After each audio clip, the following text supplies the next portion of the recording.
Bismillah ar-Rahman ar-Rahim. Assalamu alaikum wa rahmatullahi wa barakatuh. Brothers and sisters, welcome back.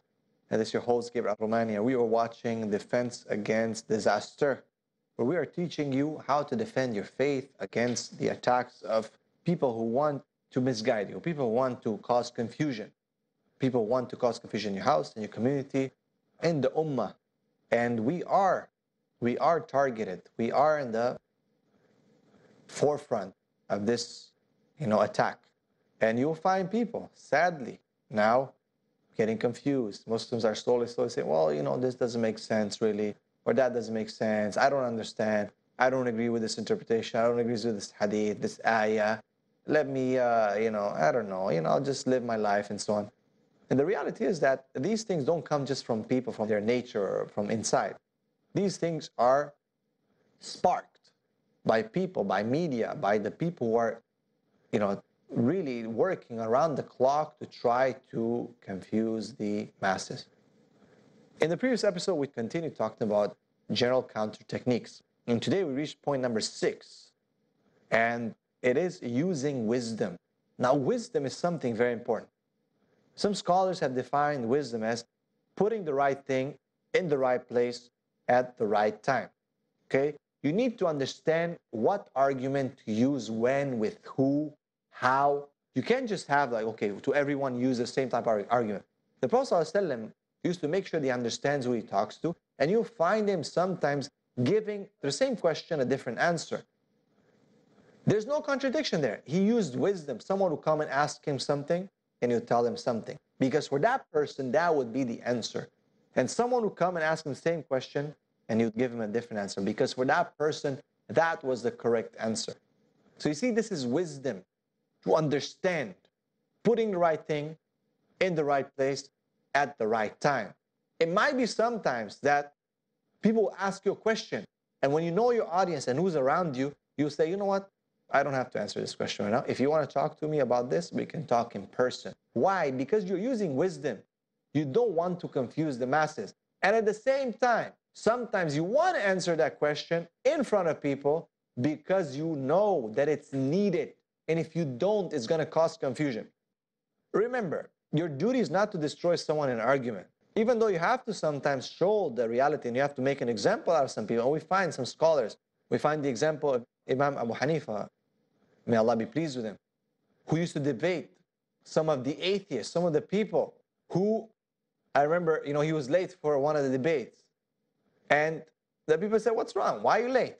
So he said, look, I came upon a river and I couldn't cross because there was no bridge. So I waited till all of a sudden all the trees, some trees start falling down and hitting each other, and they became into like a boat, and then I was able to cross. And they said, what is this nonsense? You know very well that trees don't just fall down and come, they form a boat.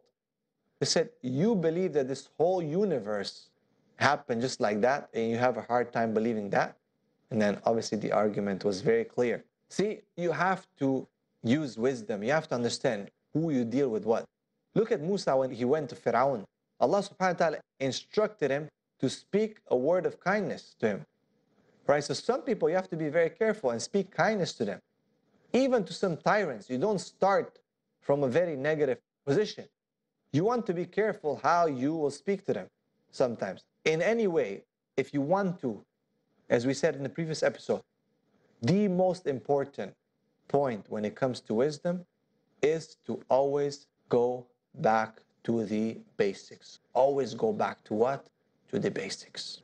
Okay? This is the wisest thing that I can tell you. If you take anything from this course, if you have taken anything from these previous episodes that we have done, that in the end of the day, wisdom is to understand yourself, your limits, and use the proper channels for directing them towards Dawah. The best thing that I can tell you, the best advice is, brothers and sisters, always go back to the basics.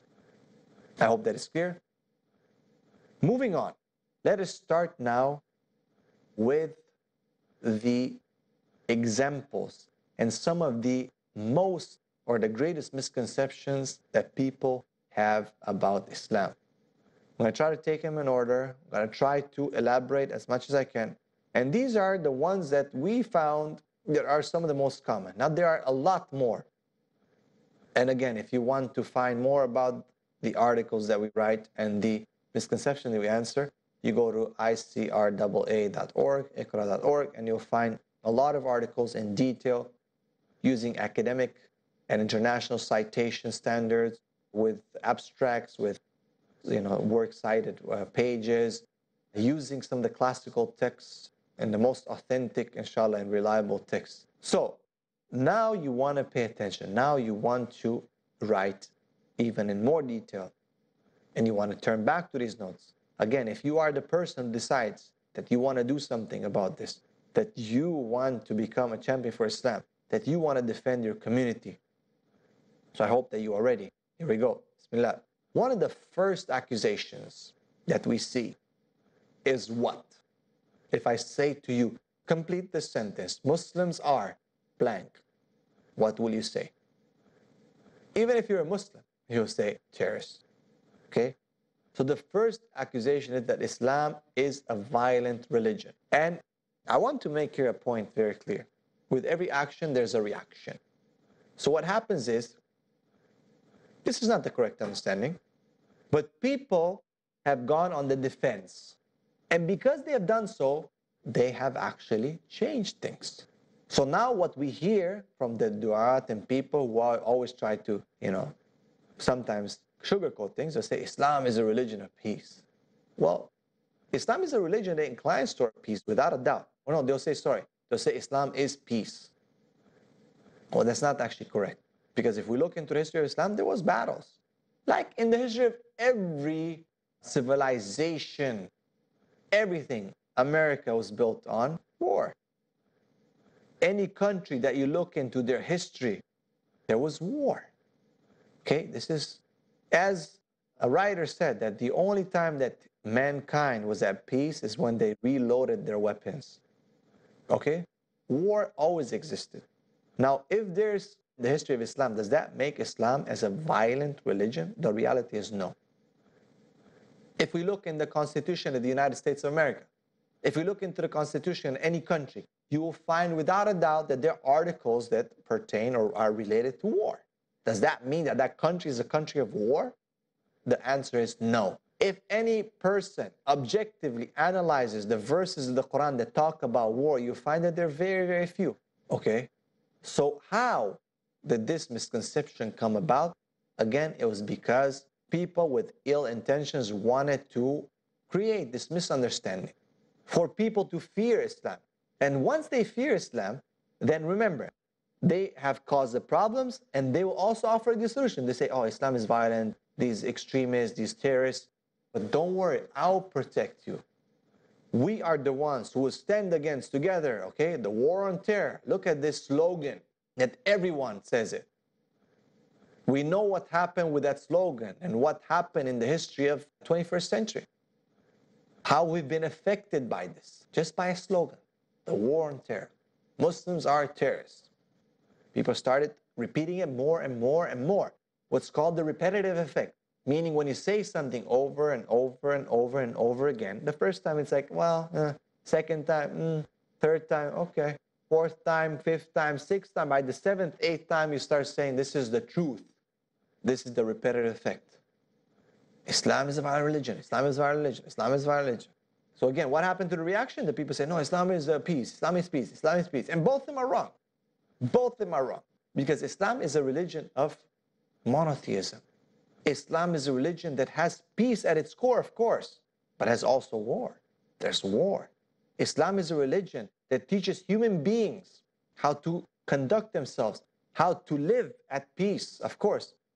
But when there's danger and that peace has to be broken, it happens. Anyway, we're going to take a short break. I hope that you're excited. I hope that you are ready because this is going to be deep. We'll see you in a few minutes after the break.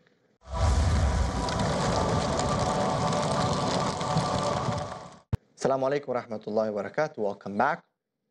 We just started answering some of the most common misconceptions, and they were with number one, which is Islam is a violent religion. The issues of jihad and terrorists and, as if it's a Muslim monopoly, okay?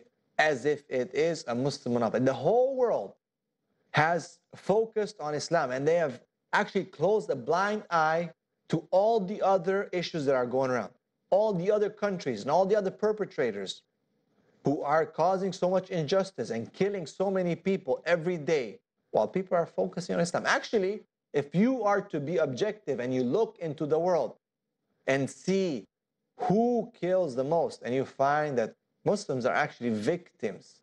But you see, because this guy blows himself up here, or this guy did, this terrorist attack here, oh, the Muslims, the Muslims, the Muslims. All the other terrorist attacks that are done on a daily basis, forget about, attack here every few months, or attack there, or every week or so. No doubt, we do not deny that these things happen. And we condemn these things against innocent people. For sure, Islam does not condone the attack on innocent people.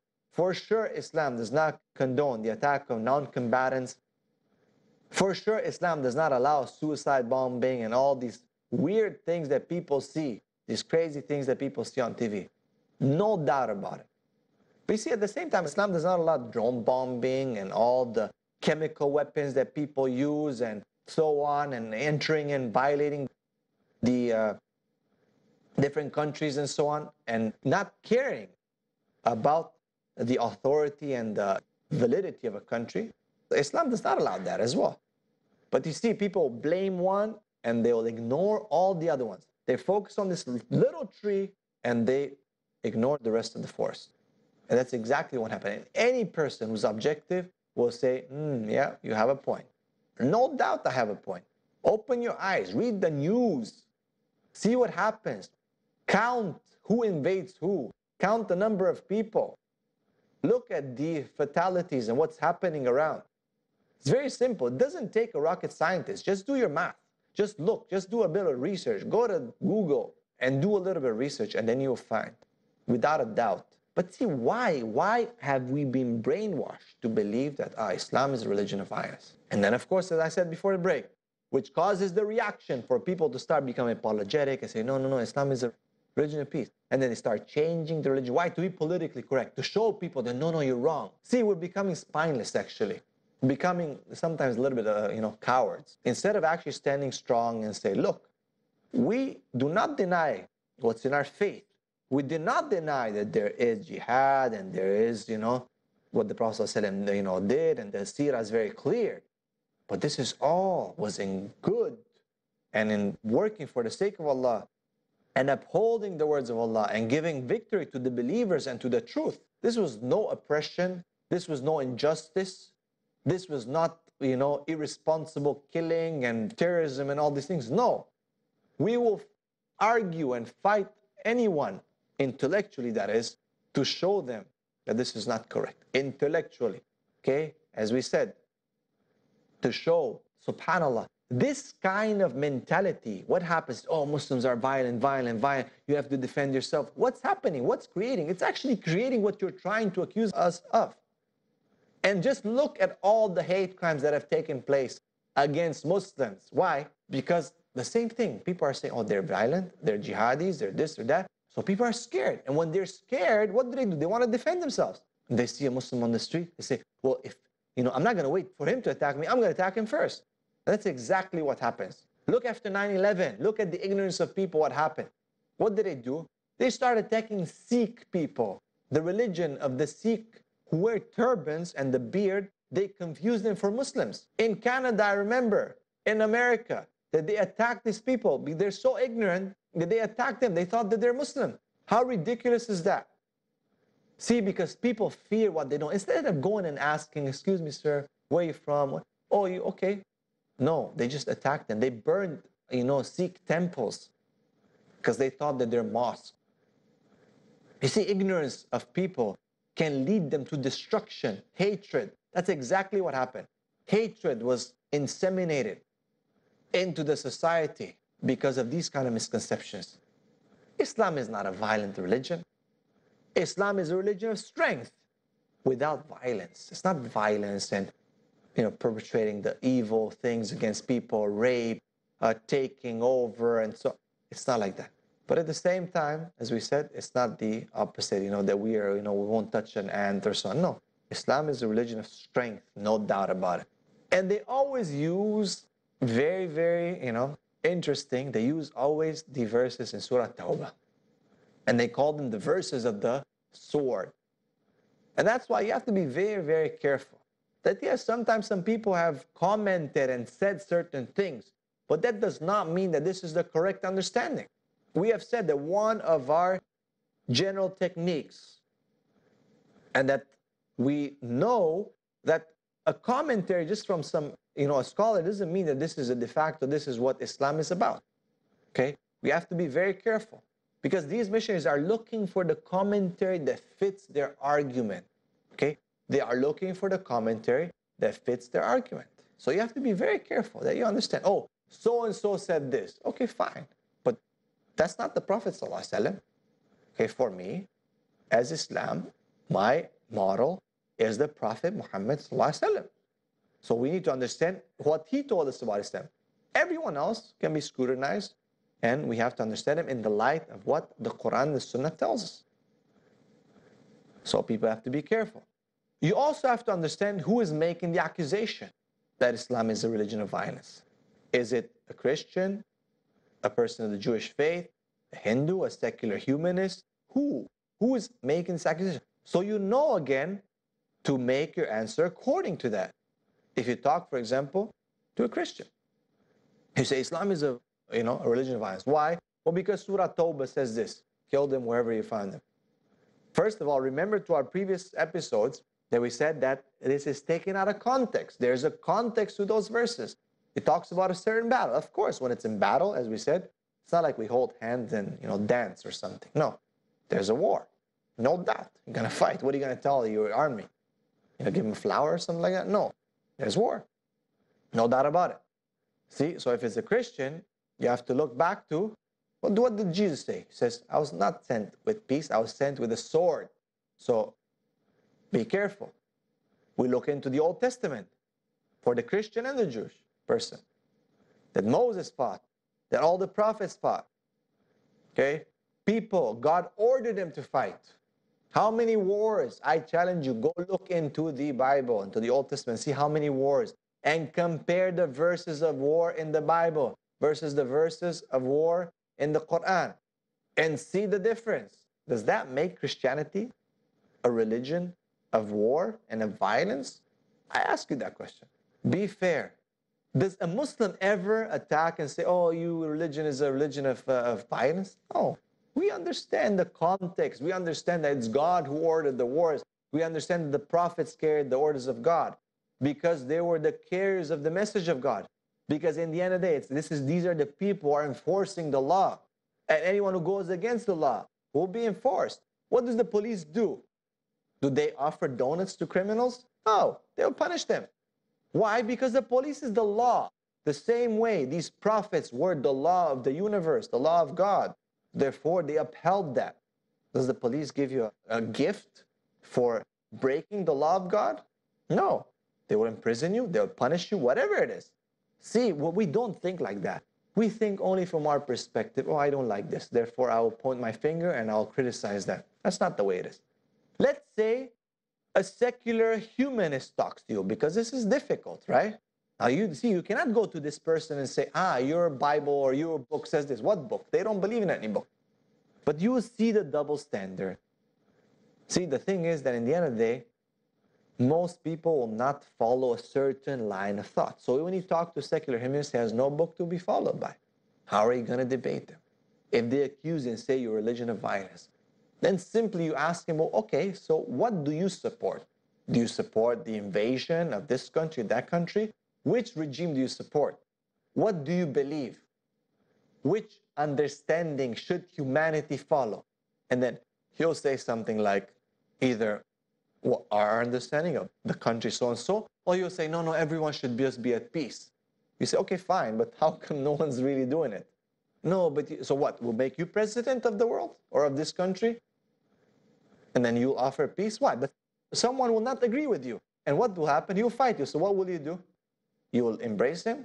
No, you will end up fighting him. How many times people have come up with these kind of mentalities, be it pacifistic, be it war, be it whatever different philosophies, in the end of the day, there was some violence that took place. Even for people who had so-called non-violent protests. Maybe one person can do it, maybe two, maybe three, but in the end of the day, there'll be a limit. Even if they didn't fight, still, their pacifism still caused violence. See? It's unnatural that someone will just stay there and get beat up or killed. Can everyone do it? No. Maybe some people do it? Yes. Can everyone do it? No.